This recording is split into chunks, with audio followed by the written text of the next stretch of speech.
Normally, Governor Lee does not keep any promise, but let's wait for 1st of December and see what arrangement he has for Matatus. But the problem is more complex than you may think, Governor Lee. It's a fact that you have only 200 slots. Also, if you look at the town the way it is, it's very robust. If you look at Mwareki to town here, it's 15 kilometers. If you look through places like Soilo or Kaptembwa, we are talking of 7-10 kilometers radius. So really, you cannot summarize Nakuru like a kiosk.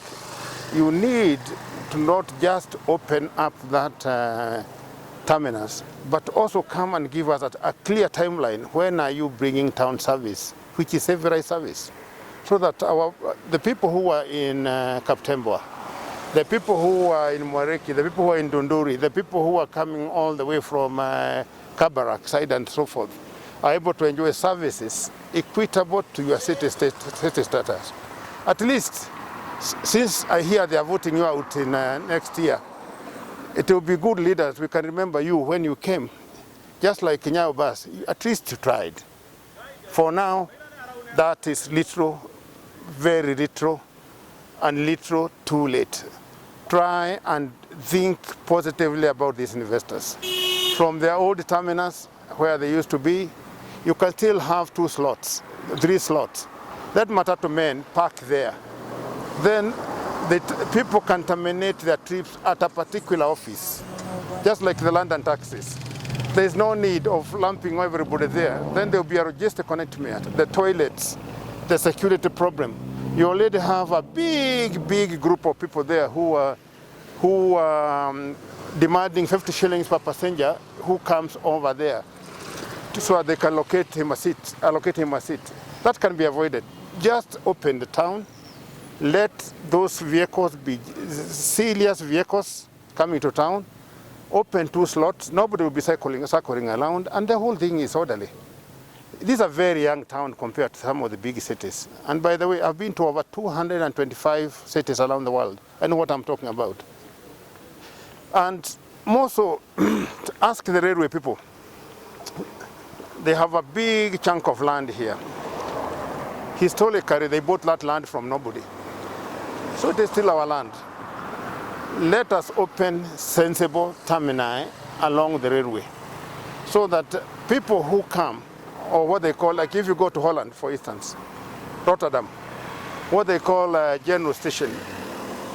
What they call general station is a big terminal for buses and taxis. That's what you should do. Railway, we are not talking about grabbing. Get all your land back, but allow us to use that land, just the way we helped you acquire the land, people of Nakuru, by making very orderly parking spaces for our people. They are not criminals, they are investors. And by the way, talking about the railway, you know you're outdated in many ways. You know, in your wagons, people are still throwing their shit around the railway station. Your toilets empty into the rail. Hii imepitwa na wakati. Tafadhali, follow the times. Have wagons that are civilized. And you don't have to own all the wagons. I'm asking Matatu people, bus people, we should now negotiate with the railways so that, like Mola in Sacco or the 2NK or any other person, can get a number of coaches so that they can be collecting their revenue regularly from the railways.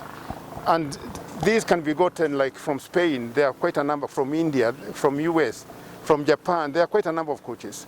So don't just look at Kenyans the way they saw us in 1920. Kenya is a civilized nation.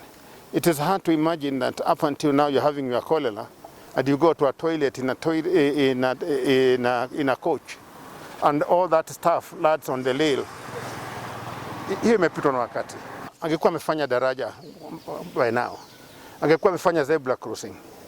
Angekuwa ameweka provision ya wale watu ambao wanaishi na ulemavu, people living with disability. Angekuwa amefanya mambo ya security. Tungekuwa na functional police post hapo katika hiyo station, kwa sababu mambo ile tunayajua ni mengi mabaya sana katika hiyo bus stop. Angekuwa amepigana na mihadarati area hiyo yote, kwa sababu there are so many small depots ya mihadarati area hiyo. Hiyo yote hajafanya, anangojea tu kuja pale kukata tape. Unakata tape, watu waingie kwa kichinjio. Lazima Bwana Lee, wewe ni young person. Mimi nakuona nazunguka Kenya mzima huko, Mount Kenya na kila pahali. Charity begins at home. Kuja fanya kitu hapa tukukumbuke bwana.